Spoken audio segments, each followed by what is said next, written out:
Salam əziz uşaqlar, indi isə gəlin mövzumuza aid bir neçə tapşırıqla tanış olaq. Uyğunluğu müəyyən edək. Bağırsaq boşluqlar və həlqəvi qurdlara aid olan xüsusiyyətləri ayırd etməliyik. Yalnız suda yaşayır. Öyrəndik ki, yalnız suda yaşayan bağırsaq boşluqlu heyvanlardır. Bədən ön və arxa tərəfindən sormaclar yerləşən nümayəndələri var. Bu isə həlqəvi qurdlarda, zəlilərdə var idi. Kireç skeleti olan nümayəndələri var.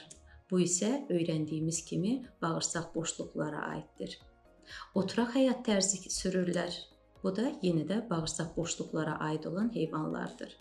Bədən həlqəvi buğumlara bölünür. Həlqəvi qurdlara aid olan bir xüsusiyyət idi.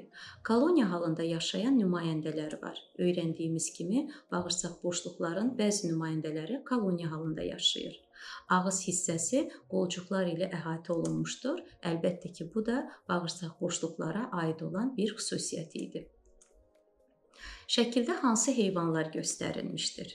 Birinci şəklimizdə mərcan polipləri, şirin su hidrası və meduzaların şəkli göstərilib. Şəkilə əsasən nöqtələrin yerinə uyğun gələn rəqəmləri qeyd edək. Şəkildə həlqəvi qurdların nümayəndəsi olan soğulcan verilmişdir. 1 rəqəmi ilə soğulcanın ağız hissəsi göstərilir. 2 bədənin ön hissəsi. 3 rəqəmi kəmər. 4 rəqəmi ilə bədənin buğumları verilir.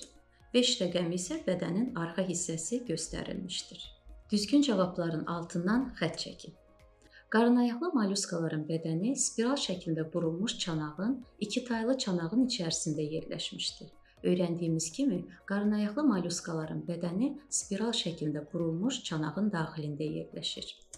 Midya qarınayaqlı iki taylı mollyuskalara aid idi. Əvvəlki mövzumuzda da öyrənmişdik ki, midya, anadonta bunlar iki taylı mollyuskalardır. İkitaylı mollyuskalar fəal üzən, az hərəkətli heyvanlardır. İkitaylı mollyuskalar az hərəkətli heyvanlardır. Başayaqlılara duzlu su hövzələrində quruda rast gəlmək olur. Başayaqlılar duzlu su hövzələrində yaşayan canlılardır. İkitaylı mollyuskaların bədəni baş, ayaq və gövdədən, gövdə və ayaqdan ibarətdir. Öyrəndiyimiz kimi, ikitaylı mollyuskaların bədənində baş hissə yox idi. Ona görə bədən, gövdə və ayaqdan ibarətdir.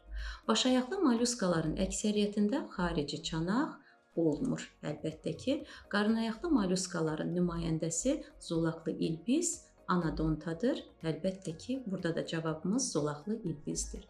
Uşaqlar, bugünlük dərsimiz bu qədər. Sağ olun, gələn görüşlərədək.